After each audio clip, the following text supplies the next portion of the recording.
everybody. Brad here with Arizona Grows. Welcome back to my garden. Today I'm trying out this brand new microphone my wife got me for my birthday 4 months ago and has been sitting on my desk where I've been too lazy to pick it up and try and use it. So good times. Today we are using the microphone and hopefully it'll make the sound better. If not, I'll probably be re-recording this at my desk. The grow is going amazing. Tonight I am actually going to cut down the Watermelon Gushers and possibly the Black Patronus, but definitely the Watermelon Gushers is coming down tonight. It is totally done, starting to go amber. We're right around the 10% mark. Should be an amazing plant. Definitely has the pine sol smell still. Let's give it a quick check right now, see what we got on here. Yeah, it's got that pine sol-y kind of smell. It reminds me a lot of Jack Herrera. So that'll be interesting. The Black Patronus, on the other hand, is almost all gas. There's a little bit of like kind of sweet funk coming off of it, mostly gas. But it's almost ready. You'll be able to see it when we go around and do the close-ups. Just looks phenomenal. The Neon Sunshine here is probably the first one I've had that's turned out to be a mix of the Falcon 9 and the Neon. It's a little more neon leaning in smell because the Falcon 9 one was all gas. Really good plant. The nugs are starting to get a little bit bigger, which is nice. This grape lemon cherry that's in front of my face, you can tell the nugs are starting to get fat. It's funny because when they're little, you can't tell what they're going to look like. Like all the nug tops in here almost look the same size, you know, the Watermelon Gushers and the grape lemon cherry. But if you look at this, I mean, the grape lemon cherry nugs are just ridiculously huge right now. Star of the show is the sherb cake in the tray to grow. Tray to grow, easiest thing I've ever done for organics. Literally the best thing you could ever use. I've never used anything that's so simple. It's 23.5 gallons of soil, self-waters from the bottom. I've got one plant in it right now. I wouldn't be surprised if that sherb cake was a pound. Easy.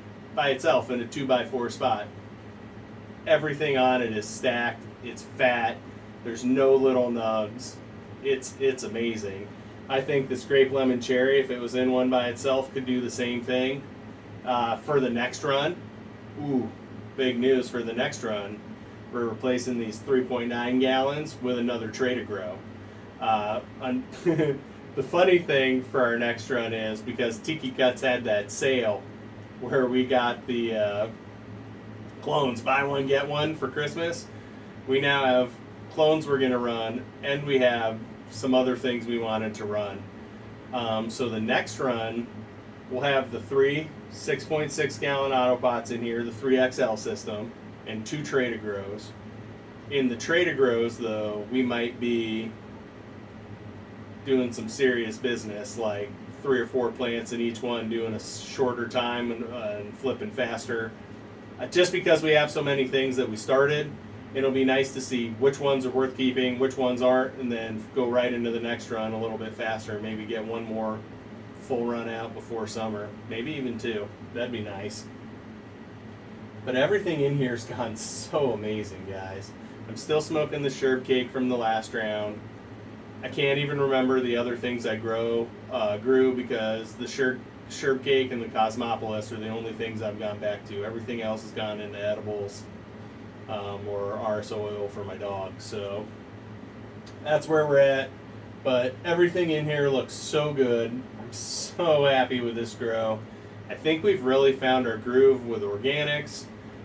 This is in a 3.9 gallon easy to grow tray. 3.9 gallon pot. Look at this nug. Look at this. You'd be happy in a 3.9 gallon pot to get a third of this, and it's raging. All organic, no pesticides. I mean, it's not no-till because I rub in the top dress, but it's as close to no-till as you can get. You know, freaking fantastic. 3.9 gallon container. Absolutely crushed it. It's just doing so well. Frosty. everything is. This Black Patronus absolutely crushed it. The Watermelon Gushers, and the Neon Sunshine, the Sherb Cake. Oh, awesome. So happy with these plants. And then in other news, I'd just like to touch on the fact with my Chicago Bears that I would love to see them just turn Caleb Williams loose. Let's stop this Eberflus mindset of the ball is the most important thing. The ball is important, right? You can't be doing turnovers. You don't want to look like that kid down in Tennessee who, whenever he gets mad or somebody pushes him or he makes a mistake, all of a sudden it turns into a turnover fest, because his emotions get the best of him. You don't want to see that. But what you don't want to see either is Caleb Williams so afraid to trust his reads and do the thing that he won't throw the ball. I'd much rather have him go out there and wing it and just get 5 interceptions in a game and really start seeing the defense and knowing what he's seeing and learning how to trust it than watching him hang on to it and then not trust it and then go, oh, that was open or that was open. And he knows he's good. It's just, I think Shane Waldron actually would have been good for him because he was helping him do his stuff. I don't know enough about the new guy, but I feel like taking on offensive coordinator with somebody else's playbook and then also being head coach, interim head coach, that's too much. Like somebody's got to get with Caleb and just slow it down, man. Wing that shit out there. I don't care if you throw an interception. I just want you tossing that rock. And, let's stop doing these behind the line passes, the screen passes, the runs up the middle. None of that stuff's going to work until you have a 10-yard down the field pass game. Just not going to happen. If you can't pass more than 10 yards consistently, your run game and your screen game almost don't exist because all the defenders are going to be there. Whereas if you're hitting your 10 to 15-yard pass game, you start softening up those linebackers, the safeties are staying back further, all of a sudden it's easier to run and to throw a screen pass. So it's like you got to build off both, but if we never throw the 15-yard pass, you're never going to get in. Oh, it just drives me nuts. And then on the other side, you go to U of A basketball. I know nobody wants to talk about it, but what I see is the problem is Caleb Love. His defense can suffer sometimes when his offense isn't going, and his offense isn't going this year. He's not making shots, he's not being aggressive, he's not doing anything. So I think, what U of A needs to do is go back and readjust their lineup. I think the U of A Wildcats need to start Bradley at point, KJ Lewis at the 2, Del Orso at the 3, and then probably Townsend at the 4 and Iwaka at the 5. And then off the bench, you would have Love coming off the bench, the new guy, gosh, I can't remember his name, but he's like really good. He's like 6'8", and he plays power forward, but he can also play the 3. I'd have him coming off the bench with Visar, and maybe that little the little guy El Jefe. If you could have him coming off the bench too as point or spell Bradley. I mean, I think that's it because Del Orso's he's a scorer. And in the last game, it was like he came off the bench, made a 3 right away, missed 1 shot, and then they never gave him the ball back. And you have your 7-foot center taking 3s. And it's like you could have Del Orso in the game.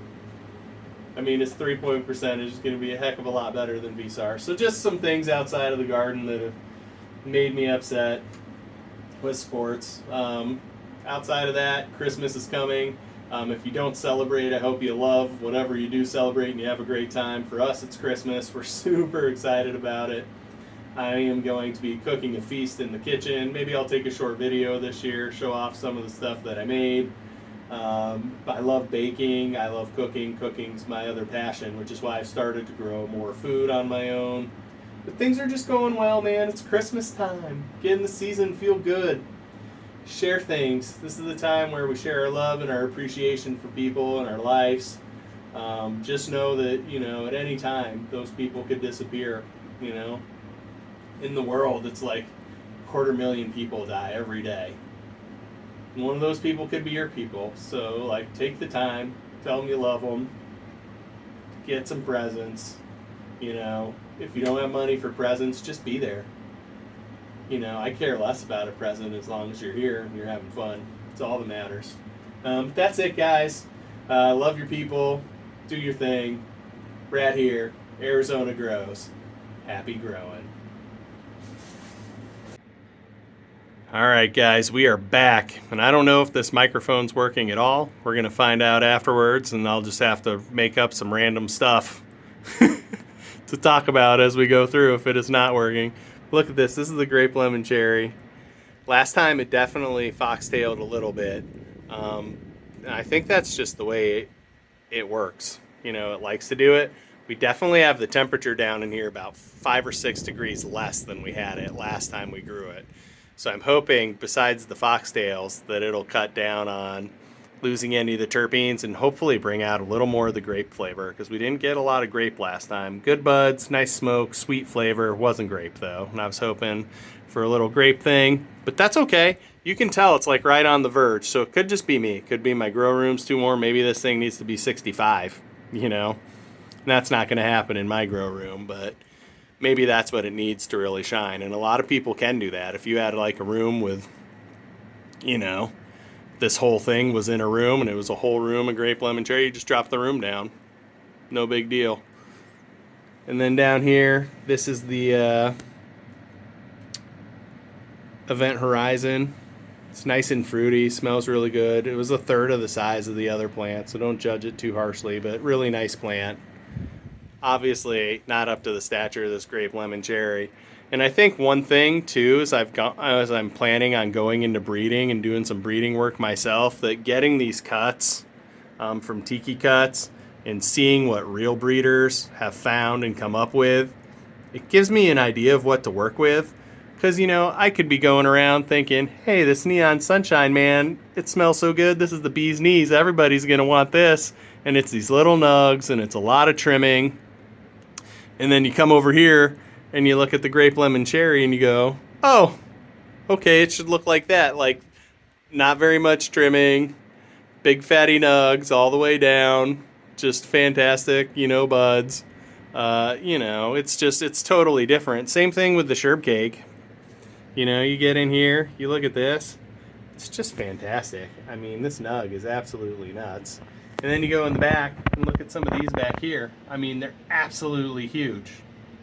So it gives you an idea of like, hey, if I'm doing breeding and I'm selecting a plant, this is what I should be looking for. I should be looking for things like the grape lemon cherry. If I'm looking for structure, you know, if I've already nailed the, you know, the effects and then the flavor, and I want structure, this is the kind of structure I want. Not very many leaves, big thick buds, not a lot of trimming. Love it.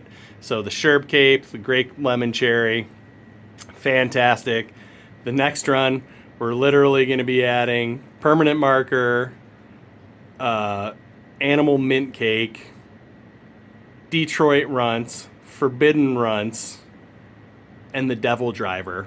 It's out of control amazing what we have going on for the next run. I mean, I literally can't stop thinking about it, so I'm so excited. The grape lemon cherry, the watermelon gushers back here, probably coming down tonight, do a harvest, so I really wanted to get this video done just so you could get an idea. I'll do a quick harvest video when I set up the canitrol because I lost my settings, so I'm going to have to reset it to what I want. So we'll kind of do that together on video, and we'll see how it comes out, and then what we'll do for the next run, if we need to make adjustments, we'll know, hey, this was a little too dry, this was a little too wet, let's adjust this setting, and we'll make the adjustments, and it'll work out perfect. And then we are in the Mars Hydro 5x5 under that brand new FCE 6500. It's the 2024 edition. All you have to do is unfold it, plug it in, and let it rock. I keep my driver outside of the tent. I keep a little 4-inch fan on it.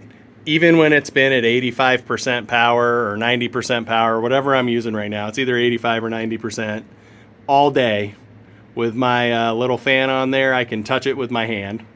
So it's not, the driver's doing a really good job outside of the tent with that little 4-inch dedicated clip fan on it. It's just rocking it.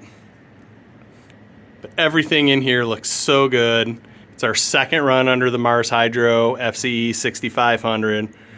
Absolutely crushed it again. This light, I really love the bar style over the single board style lights.